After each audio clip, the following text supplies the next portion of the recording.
હર હર મહાદેવ। આજના વિડીયોમાં આપણે પૌષ માસની અમાસ વિશે જાણીશું। પૌષ માસ એટલે સૂર્યનારાયણ દેવનો મહિનો। આ પૌષ માસ એ સૂર્યનારાયણ દેવતાને સમર્પિત છે કે જેમાં સૂર્ય પૂજાનું ઘણું જ મહત્વ દર્શાવવામાં આવેલ છે। પૌષ મહિનાનો આજે છેલ્લો દિવસ એટલે આજ પૌષ મહિનાની અમાવસ્યા, જેને મૌની અમાવસ્યા પણ કહેવામાં આવે છે। મૌની અમાવસ્યા એટલે આજના દિવસે મૌન વ્રત ધારણ કરવું, મૌન રહી અને ભગવાનની પૂજા, ભક્તિ, મંત્ર જાપ કરવાના હોય છે। આપણાથી બને એટલી શક્તિ હોય એટલું મૌન રહી અને ભગવાનની આરાધના, તેમની પૂજા, મંત્ર જાપ કરવાનો વિશેષ મહિમા એટલે મૌની અમાવસ્યા। અમાવસ્યાની તિથિ એ પિતૃદેવતાને સમર્પિત છે। આજના દિવસે સ્વર્ગવાસ થયેલા આપણા પિતૃઓને યાદ કરી તેમના મોક્ષ અર્થે આપણે પિંડદાન, શ્રાદ્ધ તર્પણ વગેરે કરી તેમના આશીર્વાદ મેળવી અને ઋણમાંથી મુક્તિ મેળવી શકાય છે।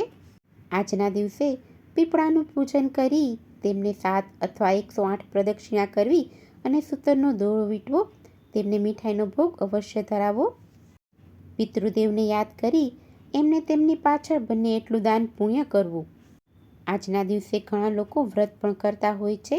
જે લોકો વ્રત કરતા હોય તેમણે ભગવાન વિષ્ણુ અને માતા લક્ષ્મીની પૂજા કરવી, ભગવાનનું મનમાં સ્મરણ કરવું, ભગવાનની પૂજા કરવી અને આજના દિવસે તુલસી માતાની પૂજા કરવી તેમજ ગાય માતાની પૂજા કરવી।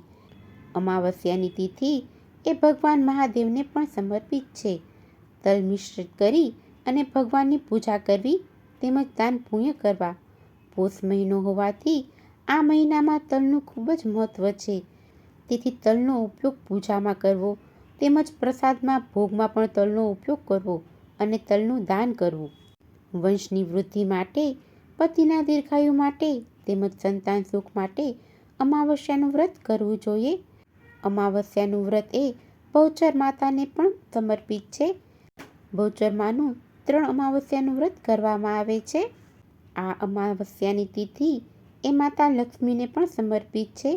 અમાવસ્યાના દિવસે માતા લક્ષ્મીની પૂજા કરવાથી માના આશીર્વાદ મળી રહે છે અને ઋણમાંથી મુક્તિ મળે છે। આજના દિવસે પવિત્ર તીર્થ સ્થાનોમાં સ્નાન કરવાનો પણ વિશેષ મહિમા છે।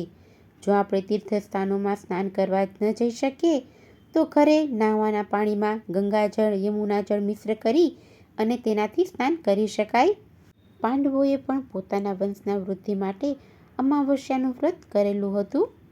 આમ આ પૌષ માસની અમાવસ્યા કે જેને મૌની અમાવસ્યા કહેવામાં આવે છે, તો આજના દિવસે સ્નાન, દાન, જપ, તપનો વિશેષ મહિમા છે। બોલો ભગવાન શ્રી સૂર્યનારાયણ દેવની જય, ભોળાનાથની જય। જો તમને આજનો આ વિડીયો પસંદ આવ્યો હોય તો એક લાઈક આપી ચેનલને સબસ્ક્રાઈબ કરો। આજનો આ વિડીયો સાંભળવા બદલ આપનો ખૂબ ખૂબ આભાર। જય શ્રી કૃષ્ણ।